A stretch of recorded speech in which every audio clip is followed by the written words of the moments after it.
Welcome back, everyone. I am Brian, you are Chords and Notes Nation, and this is another song reaction for Brian's playlist reactions. I believe we are on episode 28.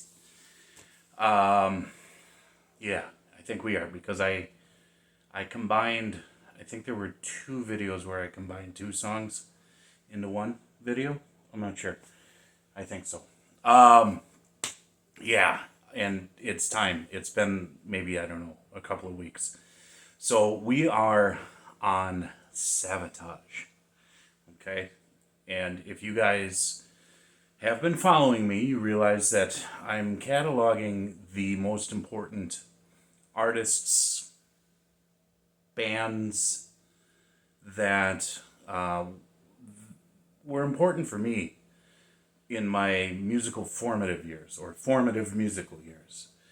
And I would say roughly from 87 to about, well, we're in the early 90s. Okay, not with this song, but where I was chronologically in my life when I started discovering music as a passion. And of course, to recap, the three main guitar players for me that made me want to get up and play this thing. Jimmy Page first, okay, so that's why there was a lot of Led Zeppelin in this playlist so far. Alex Lifeson. There's a lot of Rush. I can't include it all. And then Chris Oliva. Those three were the main ones. And in this reaction playlist up until this point, there's a smattering of other guitarists and other musicians, other bands that had important moments in my formative years, but those were the three. And I've got Prelude to Madness, followed by Hall of the Mountain King. Those two basically in one reaction here. This is from about, I believe this album was 1986. And this was like the, I guess it would kind of be the breakout album for Savatage. They had 1, 2, 3, 4 albums before this. And what was the album? Was it, I think it was Fight for the Rock. Yeah, I think it was, I can't remember. It was either Fight for the Rock or Power of the Night that came just before this one. And this one to me is like, for Savatage, Rush had 2112. That was their like fourth album that they really just came out and said, this is what we're doing, and that's that. And I kind of think the Hall of the Mountain King album is similar in that attitude for Savatage. And theatrical metal really started happening for them in this album. I'll talk about it afterwards. I know I've been babbling for about 3.5 minutes. But anyways, this is my journey, and I'm sharing it with you guys. We'll listen to those two songs. Prelude to Madness is just sort of like an overture type short little piece that leads into Hall of the Mountain King, and then I'll talk about that. And the next episode will be one more Savatage song, Edge of Thorns. And then I'm going to move into chronologically in my life the mid to late 90s and bring you into that part of my life. What was I listening to then? Why was I listening to that music? And what did it do for me? So, you'll notice it's a little bit of a different setup here. I'm facing the camera. I will be, because there's no video per se. And the lighting's a little bit different because I needed a little change. So here we go, folks.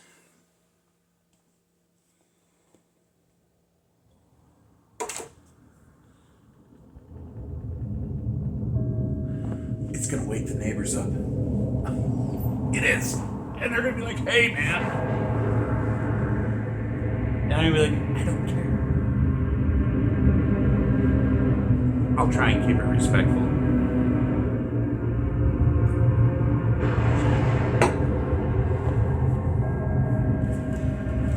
And I'm going to take notes if I have to.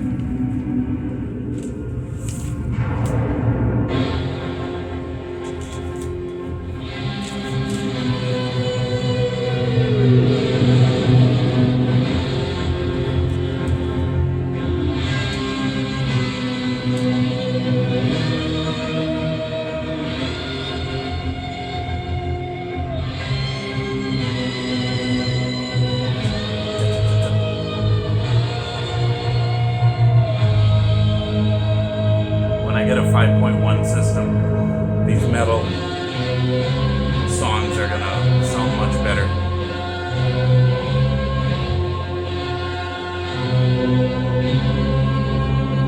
I mean, just a classic build-up.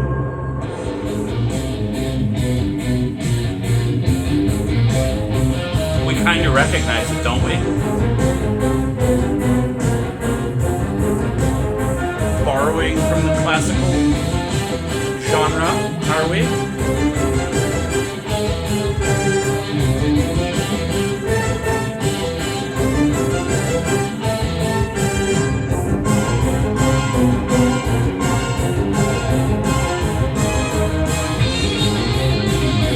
There we go. Come on, Chris.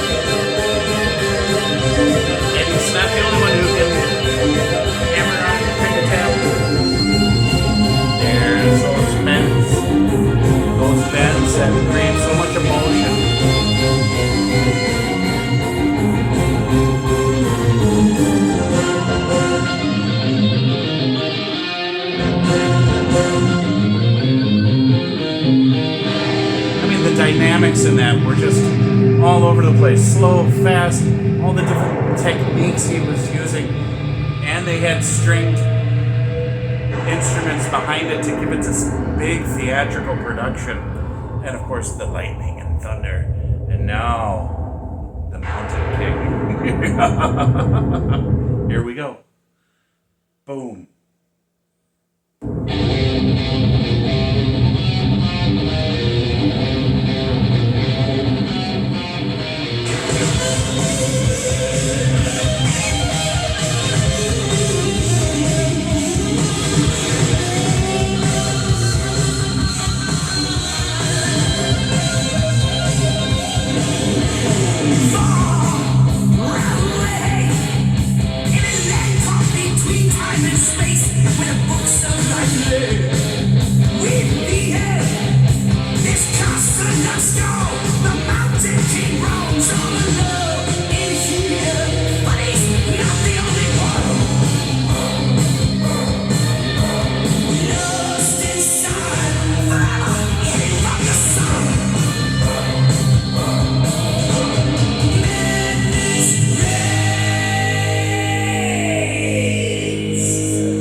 Octave playing right there. Chords, octaves.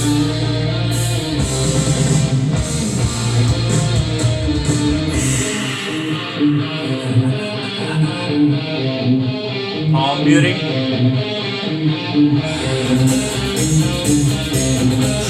Love that texture. The hi-hats contrasting the palm muting.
Alright, we'll leave it there. Yeah, I mean, okay. So when I heard this song first, was sometime,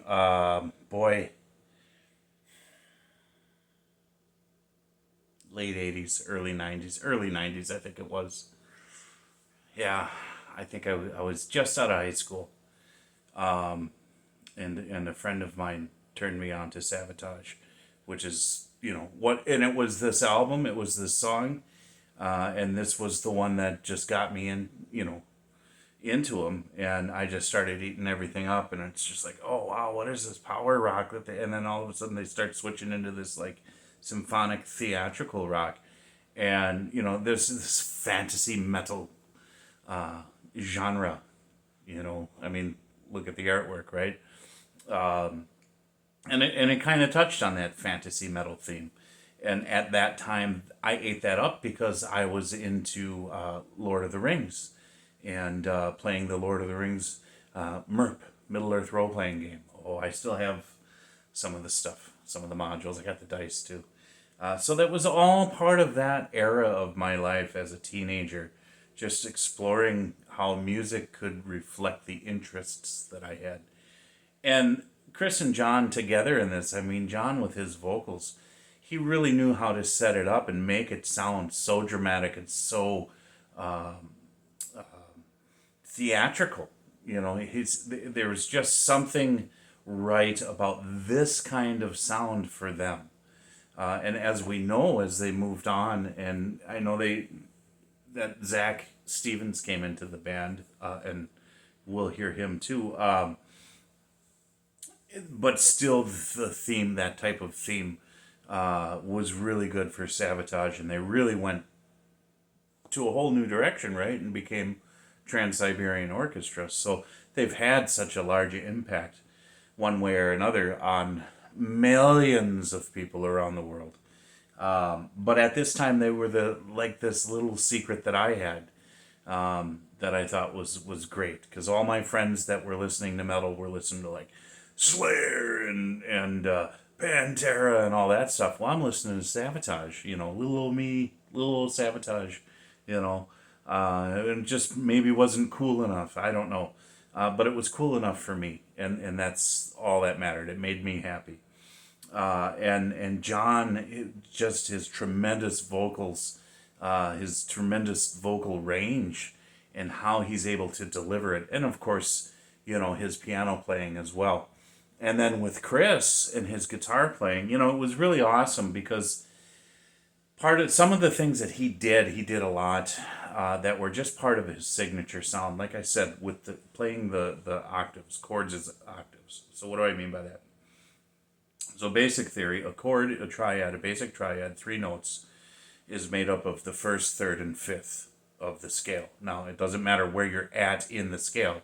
For example, if you are in the key of C, all right, and you're going to play a C major, it's going to be the first, third, and fifth, so C, E, and G, right? If you want to play, the next would be a minor just because of the intervals, so the next step, or the next chord up is a D minor. It's the first, third, and fifth, right? So that's D, F, and A. So what he did is he just played the octave. So if it's like C, it's 2 C notes an octave apart. And he did that a lot. And it was like, oh, what is this that he's doing? This is interesting. So 2 1 notes, not a 1, 3, and 5. And it's sort of like an octave power chord.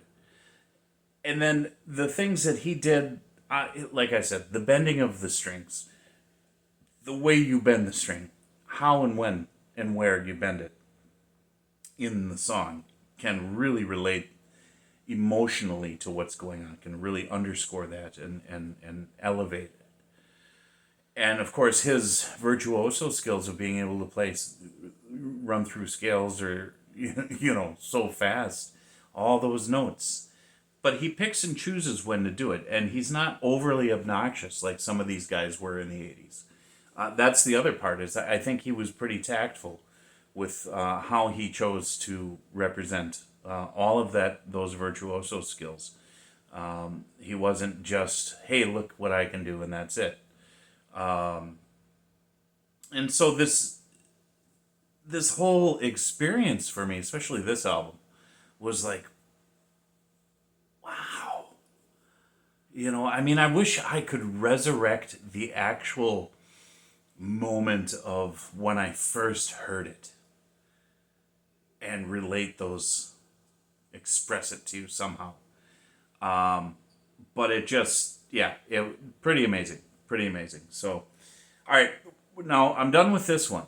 And the next one is going to be Edge of Thorns, which would chronologically be 1, 2, 3 albums later.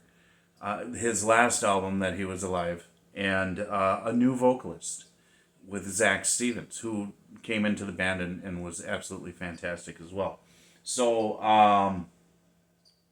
let's get on with that. God bless you guys. Jesus loves you. Thank you so much for joining me. And remember to love one another. I'll talk to you later.